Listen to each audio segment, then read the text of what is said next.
I grew up to study the brain because I have a brother who has been diagnosed with a brain disorder, schizophrenia. And as a sister, and later as a scientist, I wanted to understand why is it that I can take my dreams, I can connect them to my reality, and I can make my dreams come true. What is it about my brother's brain and his schizophrenia that he cannot connect his dreams to a common and shared reality, so they instead become delusion?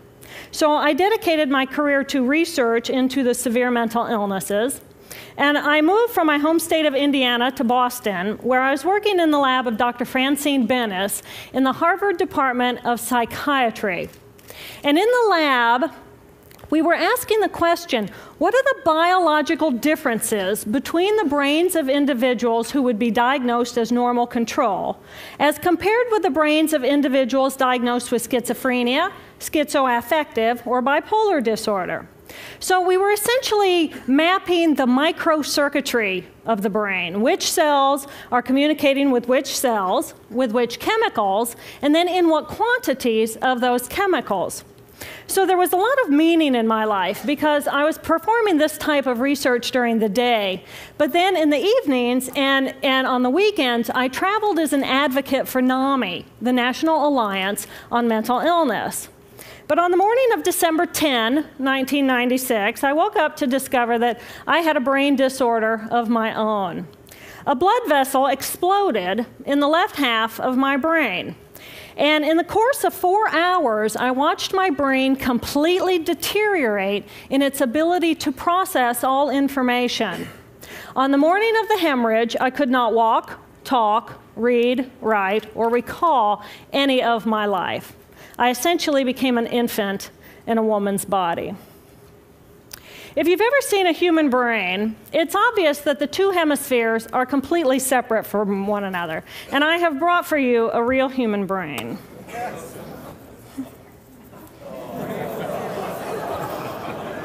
Thank you.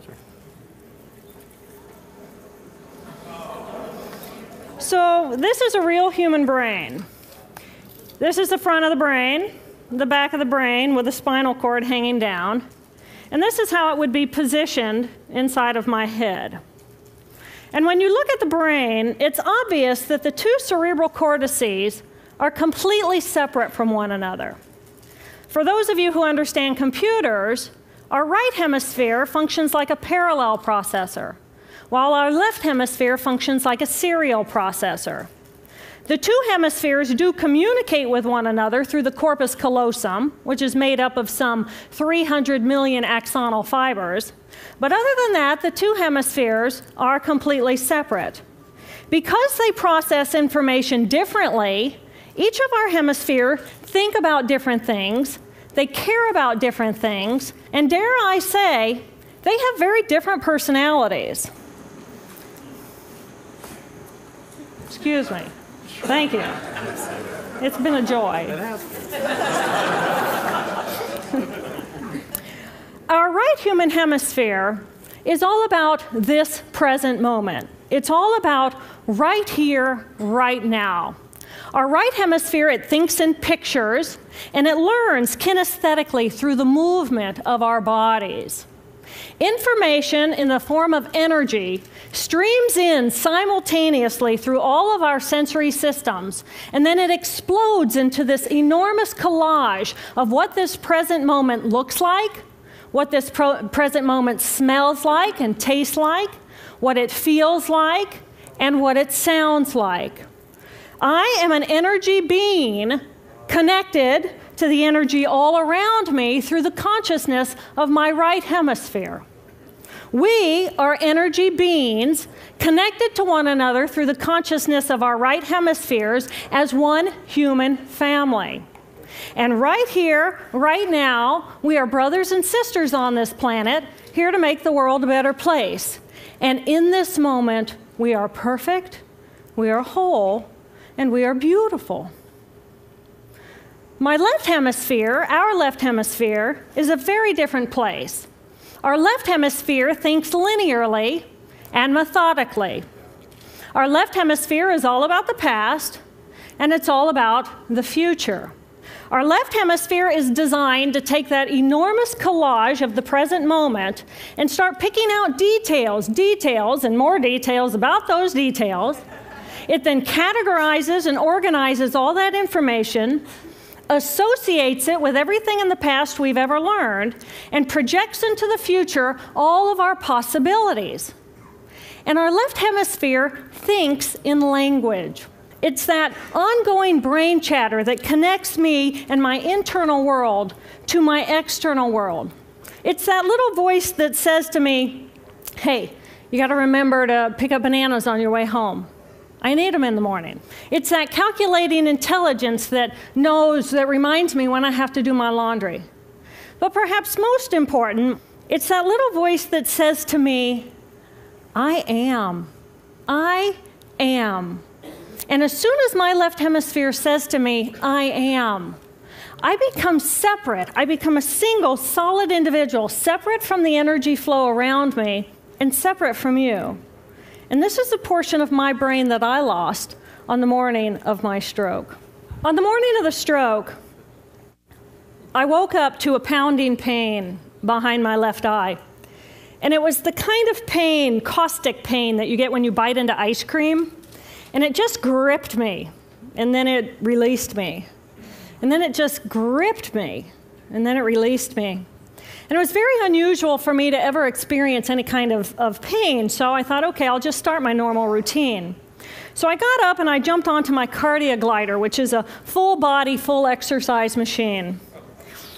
And I'm jamming away on this thing, and I'm realizing that my hands look like primitive claws grasping onto the bar. And I thought, that's very peculiar. And I looked down at my body, and I thought, whoa, I'm a weird-looking thing. And it was as though my consciousness had shifted away from my normal perception of reality, where I'm the person on the machine having the experience, to some esoteric space where I'm witnessing myself having this experience. And it was all very peculiar, and my headache was just getting worse, so I get off the machine, and I'm walking across my living room floor, and I realize that everything inside of my body has slowed way down. And every step is very rigid and very deliberate. There's no fluidity to my pace, and there's this constriction in my area of perception, so I'm just focused on internal systems. And I'm standing in my bathroom getting ready to step into the shower, and I could actually hear the dialogue inside of my body. I heard a little voice saying, okay, you muscles, you got to contract, and you muscles, you relax. And then I lost my balance, and I'm propped up against the wall. And I looked down at my arm, and I realized that I can no longer define the boundaries of my body. I can't define where I begin and where I end, because the atoms and the molecules of my arm blended with the atoms and molecules of the wall. And all I could detect was this energy. And I'm asking myself, what is wrong with me? What is going on? And in that moment, my brain chatter, my left hemisphere brain chatter, went totally silent. Just like someone took a remote control and pushed the mute button. Total silence. And at first I was shocked to find myself inside of a silent mind. But then I was immediately captivated by the magnificence of the energy around me. And because I could no longer identify the boundaries of my body, I felt enormous and expansive. I felt at one with all the energy that was, and it was beautiful there. And then all of a sudden, my left hemisphere comes back online, and it says to me, hey, we got a problem, we got to get some help. And I'm going, oh, I got a problem. So it's like, okay, I got a problem. But then I immediately drifted right back out into the consciousness, and I affectionately refer to this space as La La Land. But it was beautiful there. Imagine what it would be like to be totally disconnected from your brain chatter that connects you to the external world. So here I am in this space, and my job and any stress related to my job, it was gone. And I felt lighter in my body. And imagine all of the relationships in the external world and any stressors related to any of those, they were gone. And I felt this sense of peacefulness. And imagine what it would feel like to lose 37 years of emotional baggage. Oh, I felt euphoria. Euphoria.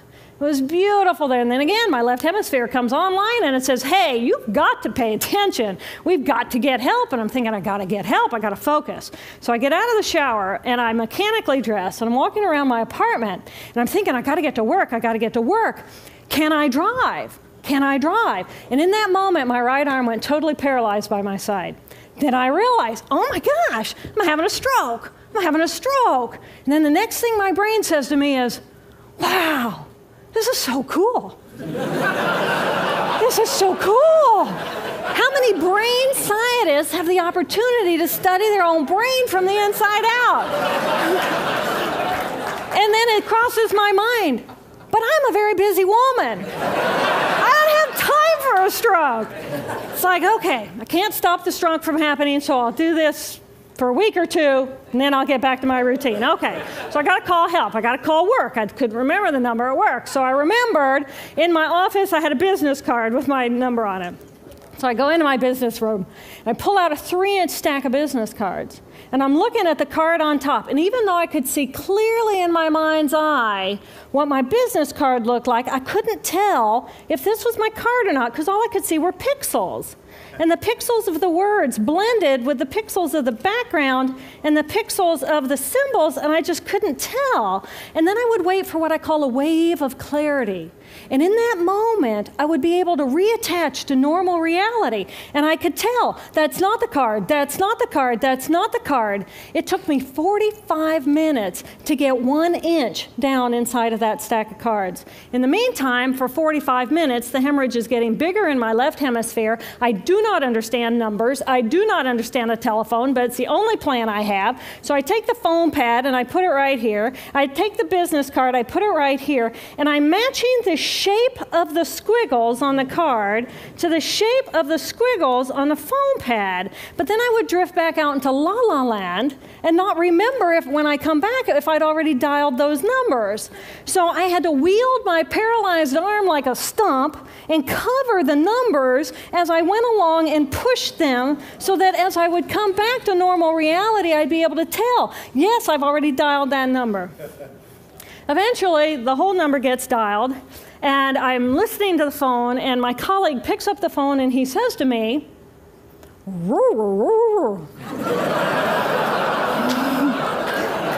I think to myself, oh my gosh, he sounds like a golden retriever. And so I say to him, clear in my mind, I say to him, this is Jill, I need help. And what comes out of my voice is, and I think, oh my gosh, I sound like a golden retriever. So I didn't know that I couldn't speak or understand language until I tried. So he recognizes that I need help, and he gets me help. And a little while later, I'm riding in an ambulance from one hospital across Boston to Mass General Hospital. And I curl up into a little fetal ball. And just like a balloon with the last bit of air just right out of the balloon, I just felt my energy lift and I felt my spirit surrender. And in that moment, I knew that I was no longer the choreographer of my life. And either the doctors rescue my body and give me a second chance at life, or this was perhaps my moment of transition. When I woke later that afternoon, I was shocked to discover that I was still alive.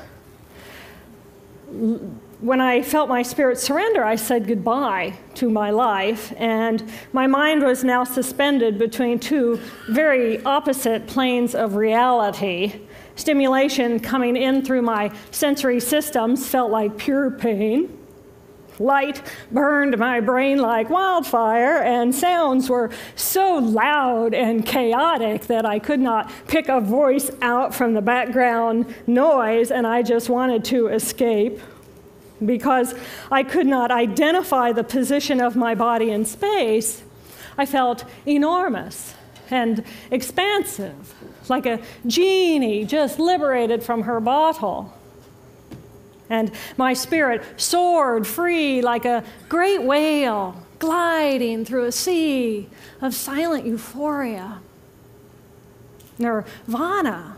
I found nirvana. And I remember thinking there's no way I would ever be able to squeeze the enormousness of myself back inside this tiny little body. But then I realized, but I'm still alive. I'm still alive, and I have found nirvana. And if I have found nirvana and I'm still alive, then everyone who is alive can find nirvana. And I pictured a world filled with beautiful, peaceful, compassionate, loving people who knew that they could come to this space at any time and that they could purposely choose to step to the right of their left hemispheres and find this peace. And then I realized what a tremendous gift this experience could be. What a stroke of insight this could be to how we live our lives. And it motivated me to recover. 2.5 weeks after the hemorrhage, the surgeons went in and they removed a blood clot the size of a golf ball that was pushing on my language centers. Here I am with my mama, who's a true angel in my life. It took me 8 years to completely recover. So, who are we? We are the life force power of the universe with manual dexterity and 2 cognitive minds. And we have the power to choose moment by moment who and how we want to be in the world. Right here, right now, I can step into the consciousness of my right hemisphere where I am the life force power of the universe. I am the life force power of the 50 trillion beautiful molecular geniuses that make up my form, at one with all that is. Or I can choose to step into the consciousness of my left hemisphere, where I become a single individual, a solid, separate from the flow, separate from you. I am Dr. Jill Bolte Taylor, intellectual, neuroanatomist. These are the we inside of me. Which would you choose? Which do you choose? And when? I believe that the more time we spend choosing to run the deep inner peace circuitry of our right hemispheres, the more peace we will project into the world, and the more peaceful our planet will be. And I thought that was an idea worth spreading. Thank you.